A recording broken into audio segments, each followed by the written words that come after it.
A very good morning and welcome to Morning Express. Today is the 5th of May 2020. We are coming to you live from our studio on Mombasa Road. This is Morning Express, where we've got your morning covered. My name is Michael Gitonga. I'm not alone. Trix, good morning.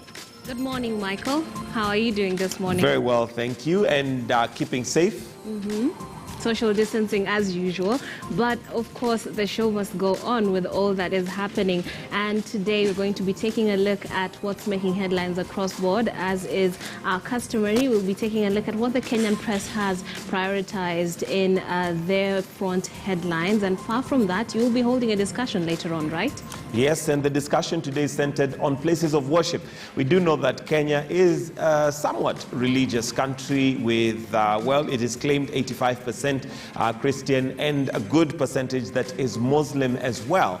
And we have had clerics and, imams saying that churches and places of worship should be viewed as essential services. But of course, we do know that they stand a risk of gathering and bringing people together, given the fact that our way of worship is one where we come together, be it Muslim or Christian. And therefore, we have a question that we'd like to interact with you and hear what your thoughts are. This forms the basis of what we're going to be discussing later on. And we'd like to find out from you, do places of worship offer essential services, and should they be reopened? Should they be reopened? We have had some clerics and pastors say that churches specifically are essential services, and as a result should be open, albeit following the strict Ministry of Health rules and regulations that have been given. So we'd like to find out what people have to say about that. And the Twitter handle, Trix? I'm at Trix Ingado. He's at Michael G. Gitonga. The official hashtag is KTN Morning Express. And far from that, you have to remember that this is the holy month of Ramadan, and there's that breaking of fast that is usually a social happening as far from its religious significance. And of course, people have been warned, particularly in the coastal area of the country, to stay away from such gatherings. So it will be interesting to see how that affects the normal religious practices for the Muslim community, and whether or not people will be adhering to that. And of course, it's going to be interesting to listen into that conversation later on. And we're going to give you also what's making headlines internationally, just to keep you updated on what's happening across the pond and in other parts of Africa. But for now, let's start off with what's happening locally. And I'm seeing a very interesting headline right here. It's sort of trying to tug at the emotions of parents, and it says how crisis is messing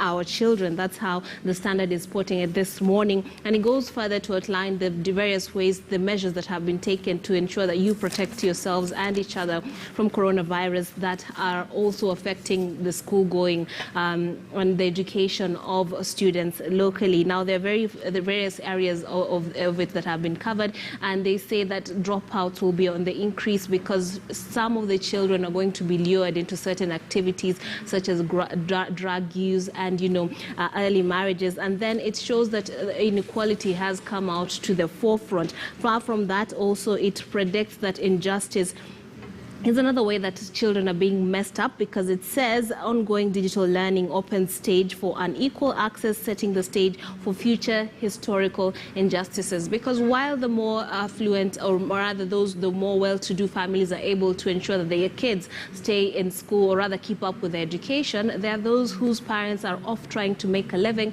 and they're left to their own devices, or they just do not have the time to supervise, and therefore the children will be making do with whatever they have, which is in many cases not much. Absolutely, and this article is mainly highlighting the effects that the children are likely to go through, not just now, but in the near future. Of course, the challenge here is that nobody prepared for COVID-19 and nobody prepared for a way to get out of it. But, of course, the effects being found by virtue of the fact that children are not going to school. Therefore, you will find that they may be affected psychologically, emotionally, physically for the long run. Of course, some of those you've highlighted, and cases that are likely to be on the increase increase is those of drug abuse. Many of us, of course, are aware that should children get into drug abuse, that can be a very prolonged challenge, given that that's something that gets you into addiction, then that would affect their lives for keeps and for good. There's also the question of how safe they are at home, and there's what has been raised by some areas and quarters as being unsafe, particularly for the girl child, and this is in cases of rape and abuse, and this could also result in pregnancy, STIs, and the list is endless. So your child's prospects may be messed up forever, is this particular article highlighting some of the things that we may not see the effects now, but the effects may happen now, but of course be prolonged for a very, very long time. How crisis is messing up our children is the headline right there on the Standard. On page Michael, 2. it's very, sorry to cut you short, it's very important to note that some of these schools offer no more than just education. For some, it also, let's say for girls, it also offers sanitary towels. Sometimes the only meal these kids get out of during the day is the meal that they get at school that sometimes might be free. So when you cut that off, some of these kids are going hungry at home. Some of them are, resorting to other ways of getting such essential things like sanitary towels. And obviously that's another way that their lives are being, messed up. So very interesting because it highlights how important schools are. Some of them are even daycares for these kids because their parents have no other way of taking care of them during the day.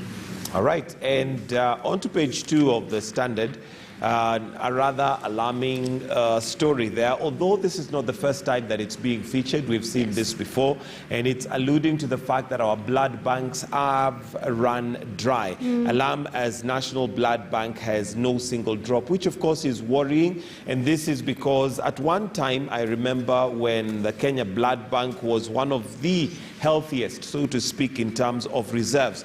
But that is not the case. Apparently, there's not even a single drop of blood. Should there be a need for it, an accident or anything like that, then those are challenges. Of course, this has been highlighted, and part of the reasons given for this is that some is because of there's blood for sale. And apparently that those who can afford sometimes can get that blood, but those who cannot afford then are left literally to die with no blood available. Yeah, and that indicates that it's not just a Kenyan problem. If there are people who are buying illegal blood from other countries, it means the shortage might be cutting across the region. And it's important to note that far from it there being a shortage, or rather there not being enough people to donate, because you're told 164,000 is the number they got last year of units of blood that was collected, as opposed to the needed 500,000. There are other elements that come into play, because while the blood is not being donated as would be ideal, there is the element of where there are the things that are needed to keep it, safe, to keep it for a longer period of time, so that it can make it to those who need it in time, are not also available, and the funds that are needed for that also not as they used to be because of the donor funds that were cut short. Aside from that, there's also the element of demoralization among those who are, custodians of this service, and therefore, obviously, if the the morale of those who need to be handling this is not optimum, then you can imagine what it does to the supplies. Nobody's going to be going out of their way to ensure that solutions are found. Yes, this would be a very worrying story. Should it be true, because you can imagine the effects, Trix, if there was a blood drive to even be kicked off and people felt that their blood was being sold, then obviously the turnout would be negatively affected. So let's hope that they can get to the bottom of this sooner than later, especially given that the blood is normally needed in emergency services. Should there be an accident or anything that comes up and people need blood, then of course that would be very, very dire should there be no blood in the reserve banks. Now, when you look at the Daily Nation, another issue that we actually discussed this yesterday on the show is the flooding that's happening in various parts of the country. Floods have killed 5 more people in Nyanza and Western, as driven Zoya leaves a trail of destruction. We highlighted yesterday that the bridge had been in Shibale, had been swept up. This is on page 11 of the Daily Nation, and this is a bridge that was set up in the 70s. So certainly the infrastructures that are in place are not doing us any favors. And now we're at a point where we are losing lives. A lot of devastation. People have been left outside, and this has been pictured there. Gully erosion is at its peak, and of course the devastation is looking like it's not going to be letting up as the rains continue to pour because this is actually the season for that. So a quote here by Busia County Commissioner Joseph Karini: people living in flood-prone areas must immediately evacuate. But the question would be, why must they evacuate every time? Why can't there be systems that ensure that these things do not happen every year? And we are seeing similar headlines, sort of like history repeating itself every other time.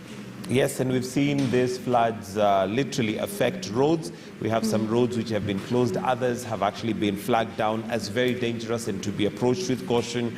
And we also, I think, saw an article yesterday where we have people in Budalangi who have been completely displaced. So one wonders why some areas seem to be hit by the floods every single time. Budalangi, I think, has been, any time that we've had floods, it's been in the headlines. So one wonders, why can't there be a system put in place that can, one, harvest that water, and two, secure the homes and lives of those living in those areas. But again, this, of course, is made a little bit more complex by extension, because with Covid-19 giving everybody a run for their money in terms of concentrating on it, then it obviously has been given a back burner, whereas it is also crucial and important. We are losing lives, we are losing livestock, we are losing a lot in Kenya. So, of course, that being given there. But let's also look at this, headline of the Daily Nation, and it's also part of a story on page 6 of the Standard, and this is human trials for COVID-19 drug tests to start in Kenya. Yes. And this, of course, has is one thing that has been discussed. Remember, there was a time social media was awash with people saying that that should not happen, but it looks like the time may be coming where Kenya is part of the countries chosen or selected to be part of the trials for COVID-19 drugs. Now, the thing with that backlash that was on social media is that they were talking, it had a lot of racist undertones, given that, and they were alluding to the fact that Africa is disease-riddled, and therefore it's just a fertile ground for random, testing for drugs. The thing with drug tests is that they take years upon years, and they have to certify that they are safe for human consumption. And they actually go through so many loopholes. Even after the animals they were tasted on have actually confirmed that this is actually something that they can go through safely without it harming them, even if it doesn't make them better. But because COVID-19 is causing so much devastation, the need has been, accelerated, and therefore some of these drug trials are happening even overseas in the US and in the UK. And there is a woman actually who was put under a possible COVID-19 vaccine, and the results are still, in the works. But then this is something that has been necessitated by urgency, and of course it would be good to find a way out of this sooner rather than later. And vaccines, I think, are quite crucial, because the rest of the population that has not even gotten the virus should be, helped to have their immunity ready if they are exposed to it. So this is going to be interesting to see how it is actually rolled out, but there has to be a keen eye on that, given of those racist undertones that were being thoroughly, condemned on social media by all those that listened to those two scientists that were speaking on a French television. And yes, just for the sake of Kenyans to note, particularly in regards to this article, apparently KEMRI has to vet the drug before it is used, to vet its efficacy, its safety, and all that. So if that is anything to give you some form of comfort that there is work being done to ensure that this is done. However, while Kenya is skeptical to take up this drug, other African countries, among them Tanzania and Guinea-Bissau, have already placed their orders. I'm not sure that's anything to go by in terms of knowing whether that's a good thing or not, but at least Kenya is doing their due diligence to ensure that they check and vet that this drug is, its efficacy is good and that it's usable. On page 8 of the Standard is an interesting one because, Trix, you'll agree with me that when we started off, this issue of wearing masks, we were pretty much wearing a standard mask that you'd find in any clinic. But the surgical ones. Kenyans, of course, want to be trendy, and as a result, they've come up with all forms and shapes of masks that are good-looking, one may say, but there is a concern there, there's a caveat, and the concern is whether these masks are actually helping you out. As trendy as they are they doing the job that they're supposed to do? Now, the thing with these trendy masks, and I think it depends whether you're getting it from your local tailor or from, maybe someone who's more informed, because I have spoken to some designers and they say they leave a slot behind at the back whereby you can actually slip in the actual surgical mask, the blue one, the typical one that you can buy from the pharmacies and other outlets, and therefore you are trendy but at the same time safe. But I'm not sure everyone is having that sort of provision, because there are certain specifications that will ensure that you are protected. You might be wearing a mask that looks very nice and slick and has a nice hashtag on top like the one pictured here on page 8, but then does it keep you safe? That's the big question. So we have been told the do's and don'ts. We are told you should clean your hands, cover your mouth, avoid touching the mask, replace the mask with a new one, and as soon as it is damp, and remove it from behind and discard it immediately. And then we had during the Dr. Mwangangi actually raised concern that while people are buying these masks from vendors, some of them are trying them on to see whether they are nice enough, looking into the mirror. Then if they don't like it, take it off and return it to the sender and to the seller and try another one. That is pretty dangerous and actually defeats the purpose. And I'm not sure this person will be going and disinfecting all the masks that have been tried on by random people on the streets. So there's another concern for you. Yes, and there was the time that there was, issues raised and whether KEBS would come in and actually control, at least to ensure that their efficacy is good. But KEBS came out and said no, they will let people go ahead and sell and buy. However, it's up to the person buying, the buyer, the user, to ensure that they are safe. Now, this particular article is a must-have because it gives you the guidelines of what your mask should be and what it should have, such that if you've bought one that is very colorful, very trendy and very nice looking, you need to ensure that it is actually getting the job done. One of the things that I actually picked from this article, Trix, that would disqualify majority of this is that the health ministry advises that they need to be either white or a light color. And this, of course, is to ensure that they stay clean and that you're able to detect whenever they're dirty. Those trendy ones with many colors obviously would fail that test right there. Yeah, but I mean, you need to know, you don't need to see that your mask has changed color to know that it is dirty.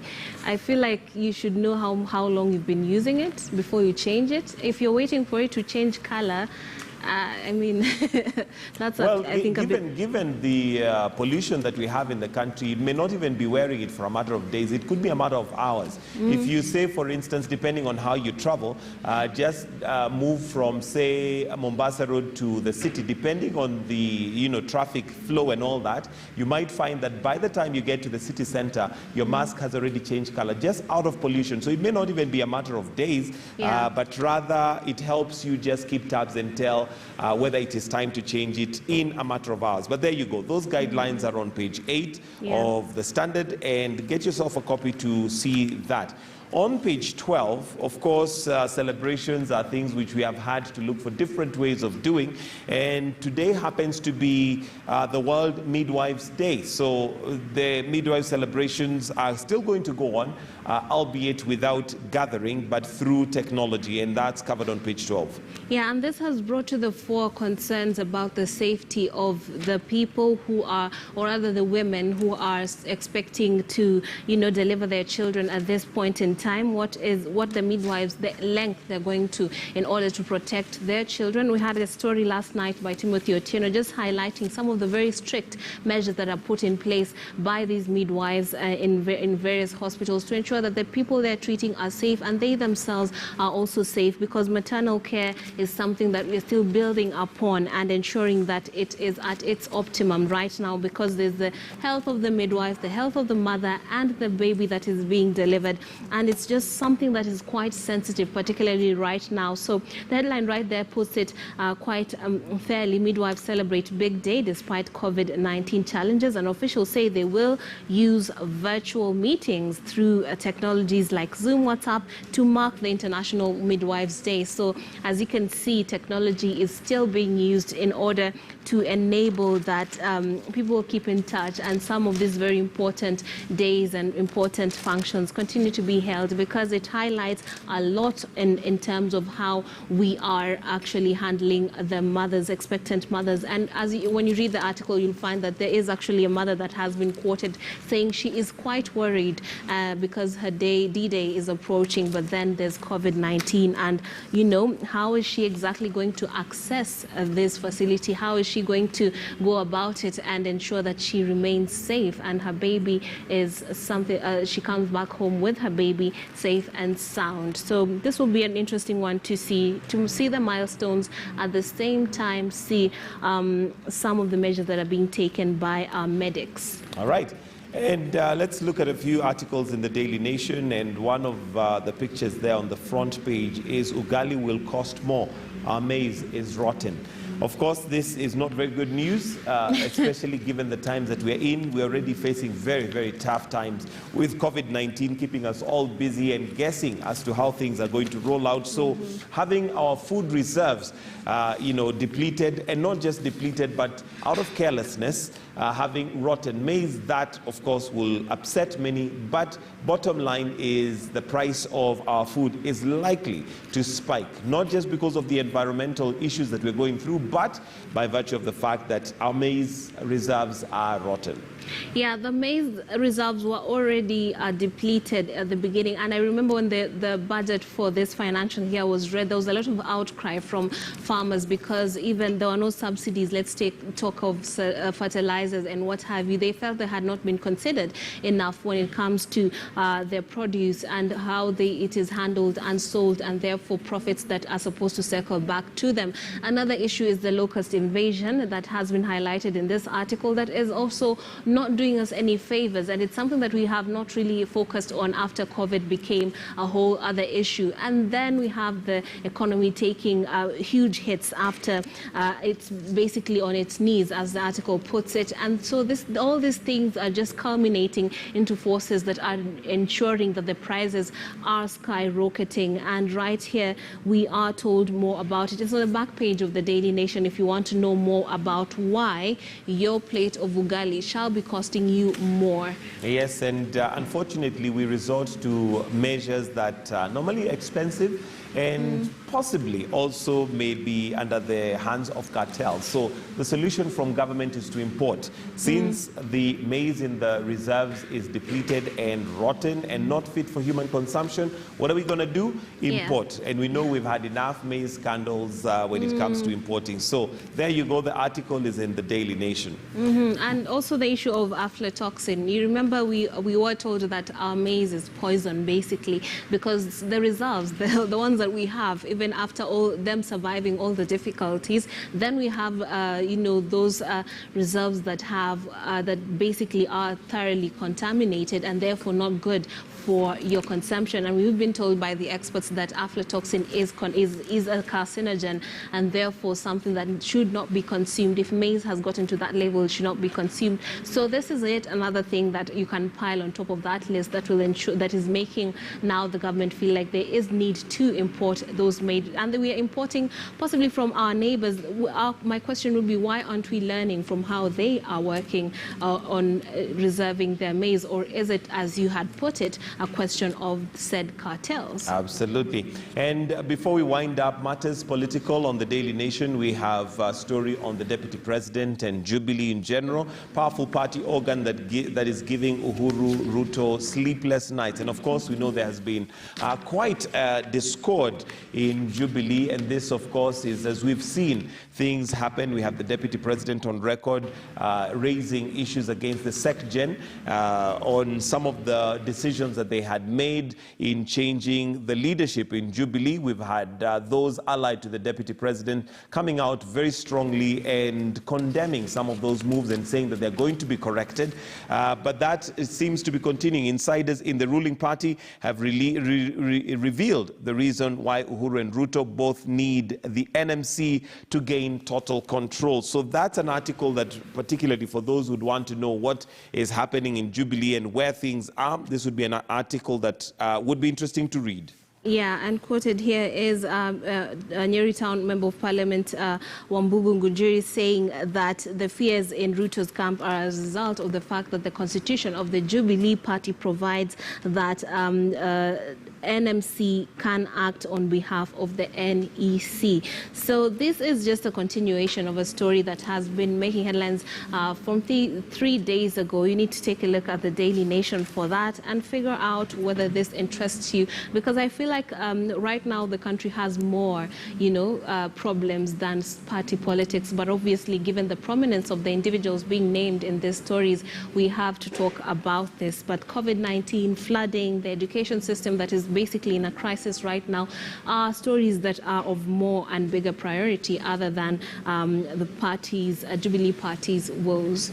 Absolutely. And for us to wind up, there is page 12 of The Nation. Crimea River, when private schools go rogue to exploit filthy rich parents. So again, we know schools have been on the spotlight for several reasons, with private schools also not being left out. And this is because some of them are said to be exploiting parents as they look for innovative ways of educating their children with this COVID-19 challenges that have come to be. And one of those, of course, being the question of fees. Remember, not too long ago, they had mentioned that fees, or rather parents were coming out to ask, why should we be paying fees while we're educating the children, while we're feeding the children, while the children are at home? And private schools apparently had been one of those that might have been exploiting children. Yeah, for sure.